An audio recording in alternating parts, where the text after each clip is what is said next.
چونکہ پاکی ناپاکی میں ہمارا اتنا دھیان نہیں ہوتا، اس لیے پھر ہمیں نبی علیہ السلام کی زیارت نہیں ہوتی۔ بہت سارے لوگ یہ کوشچن پوچھتے ہیں کہ جی اتنے سالوں سے ہم کوشش کر رہے ہیں کہ ہمیں نبی علیہ السلام کی زیارت نصیب ہو، مگر نہیں ہوتی۔ عام طور پہ جو ہم نے بزرگوں سے سنا ہے اس کی دو وجوہات ہوتی ہے، ایک نگاہ ناپاک ہوتی ہے اور ایک بدن یا کپڑے ناپاک ہوتے ہیں، جس کی وجہ سے زیارت سے محروم ہو جاتے ہیں۔ اگر ان دو چیزوں پر محنت کریں تو اللہ تعالیٰ زیارت نصیب جلدی فرما دیں گے۔ نگاہ کا بہت زیادہ پرہیز کریں گے تو اللہ تعالیٰ کی طرف سے پھر نبی علیہ السلام کی زیارت والی سعادت نصیب ہو جائے گی۔ شروع سے ہی نیکی کی زندگی گزارنے والے تھے، تو میں نے تذکرۃ الاولیاء کتاب 5ویں کلاس میں پڑھی تھی۔ 5ویں کلاس کے بچے کو تو ابھی کنسیپٹ بھی نہیں ہوتا، مگر مجھے والد صاحب نے وہ کتاب لا کر دی کہیں سے، تو میں نے اس میں اللہ والوں کے واقعات پڑھے تو دل میں بڑا شوق ہوا کہ مجھے بھی اس لائن پہ چلنا ہے اور اللہ والوں کی لائن پہ آگے بڑھنا ہے۔ پھر اس میں ایک کتاب میں نے پڑھا کہ نگاہ کا بہت پرہیز کرنا چاہیے۔ تو چھوٹی عمر میں، ابھی میں بالغ نہیں ہوا تھا، اس عمر سے ہی نگاہ کا پرہیز شروع کر دیا۔ بہت بچتا تھا، بہت نگاہ کو بچاتا تھا، اور مجھے اس زمانے میں اپنی والدہ سے ڈانٹ بھی بہت پڑتی تھی۔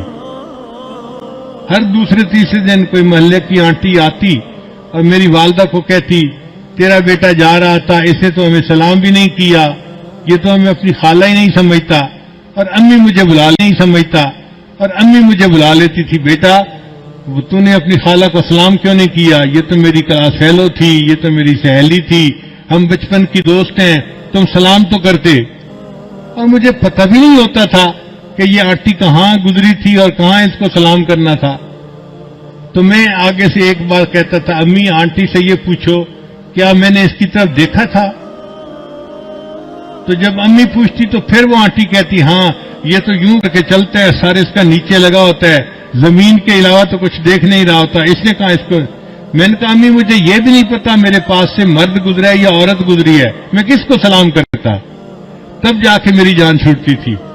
لیکن اندر اندر مجھے بہت غصہ آتا تھا ان آنٹیوں پہ، سارا محلہ خالہ بنا ہوا ہے، سارا محلہ آنٹی بنا ہوا ہے، اور بس ان کو سلام ہی کرو چلتے ہوئے۔ لیکن نگاہ کی اتنی حفاظت کا بہت، مجھے آتے جاتے جوتوں کی آواز سے پتہ چلتا تھا کہ قریب سے کون گزر رہا ہے۔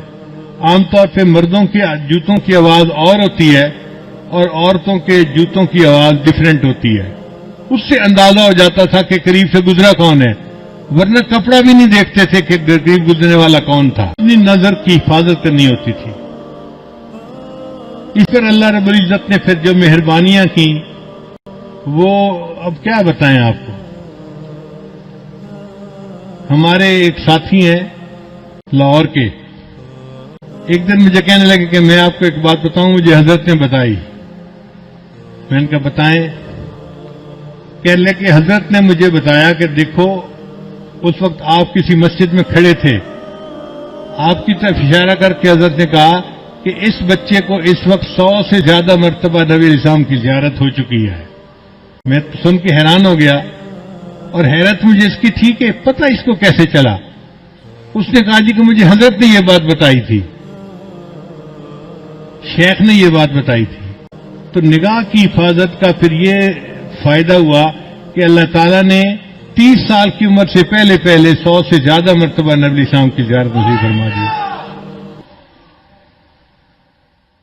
اور یہ